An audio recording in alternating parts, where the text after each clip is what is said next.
నిన్న ట్రంప్ ఇలాకాలోనే ఇజ్రాయెల్కి చెందినటువంటి ఇద్దరు యూదులనైతే హమాస్కి చెందినటువంటి ఉగ్రవాదులు చంపారు. అంటే అమెరికాలోనే ఇజ్రాయెల్ దౌత్య కార్యాలయంలో ఈ ఇద్దరు యూదు జాతికి చెందినటువంటి ఇజ్రాయెల్ దౌత్యవేత్తల్ని చంపడం జరిగింది. అయితే దీనికి ప్రతీకార చర్యగా ఇప్పుడు అమెరికా గాజాపై అనుదాడి చేద్దామా అని డిస్కషన్ అయితే జరుగుతోంది.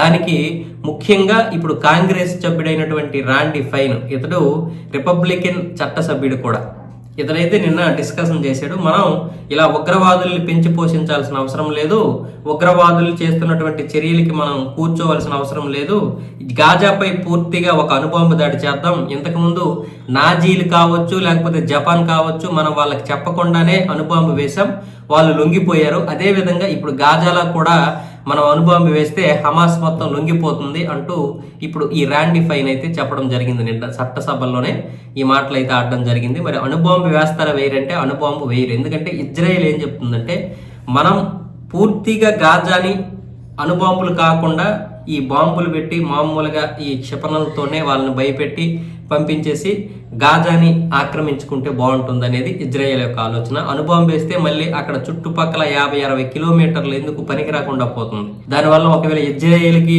చిన్న ప్రమాదం వచ్చినా రావచ్చు. కాబట్టి అణుబాంబు కాకుండా ఇప్పుడు ఇలా ఈ విధంగా ఖాళీ చేస్తే గాజా మొత్తం తన చేతిలోకి వస్తుంది. అలాగే అమెరికా కూడా అదే ఆలోచన చేస్తున్నట్లే తెలుస్తుంది.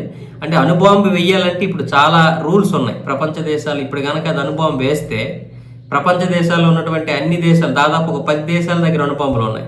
ముఖ్యంగా ఇప్పుడు భారత్ పాకిస్తాన్ మధ్య జరుగుతున్నటువంటి యుద్ధం కావచ్చు, లేకపోతే ఉక్రెయిన్ రష్యా మీద జరుగుతున్నటువంటి యుద్ధం కావచ్చు, ఈ దేశాల మధ్య జరుగుతున్నటువంటి ఇవన్నీ కూడా అణుబాంబులు ఉన్నటువంటి దేశాలే.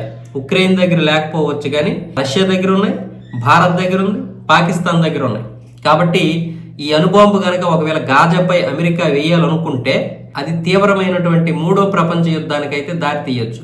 2వ ప్రపంచ యుద్ధంలోనే నాగాసాకియా, ఈ జపాన్లో ఉన్నటువంటి హిరోషిమా, నాగాసాకి అని 2 ప్రాంతాల్లో అణుబాంబులు వేస్తేనే ఇప్పటికే అక్కడ గడ్డి మొక్క కూడా మొలవలేదు.